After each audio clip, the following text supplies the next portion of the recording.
আসসালামু আলাইকুম smart balance চ্যানেলে আপনাদের স্বাগতম। তো এখনও যারা স্মার্ট ব্যালেন্স চ্যানেলটি সাবস্ক্রাইব করেনি প্লিজ সাবস্ক্রাইব দিস চ্যানেল। নবম শ্রেণীর ইংরেজি বইয়ের 124 পেজের সলিউশন। 124 পেজে দেওয়া রয়েছে একটি ছক। তো ছকে দেওয়া রয়েছে elements of an explanatory text, examples in the text. এখানে একটি উদাহরণ দেওয়া রয়েছে। আমাদের এই টোটালটি অর্থাৎ টোটাল ছকটি আমাদের ফিল আপ করতে হবে। তো চলুন এই অ্যান্সারটা আমরা খুব সুন্দর করে সাজিয়েছি, তো চলুন সেটা পর্যবেক্ষণ করা যাক। প্রথমে elements of an explanatory text. আমরা তোমাদের বোঝার ক্ষেত্রে বাংলাও উল্লেখ করেছি যাতে তোমরা টোটাল পার্টটা খুব সুন্দর করে বুঝতে পারো। ব্যাখ্যামূলক পাঠ্যের উপাদান। তারপরে রয়েছে এক্সাম্পল ইন দ্য টেক্সট, পাঠ্যাংশে উদাহরণ।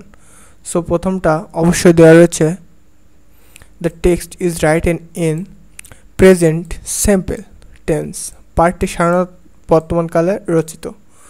The verbs show that like involves cause recess cools, etc ক্রিয়াপদগুলো এমন হবে ইনভলভস কজ রিসেস কুলস। তারপরে দ্বিতীয় নম্বরটা দেওয়া রয়েছে the text use a title why or how, পাঠটি হোয়াই বা হাউ নামের একটি শিরোনাম ব্যবহার করে। হোয়াই ইজ ওয়াটার রিসাইকেলড, কেন পানি পুনর্ব্যবহার করা হয়। First paragraph introduce the topic, প্রথম অনুচ্ছেদটি মূল বিষয় উপস্থাপন করে। তারপরে introductory paragraph sums up the whole text, প্রারম্ভিক অনুচ্ছেদটি পুরো পাঠকে সংক্ষিপ্তভাবে আলোচনা করে। তারপরে টেম্পোরাল কানেকটিভস আর ইউজড, সময়গত সংযোগ ব্যবহার করা হয়। তারপরে ফার্স্টলি, সেকেন্ডলি, ফাইনালি, প্রথমত, দ্বিতীয়ত, সবশেষে। ইনক্লুডস এক্সাম্পলস, উদাহরণ অন্তর্ভুক্ত করে।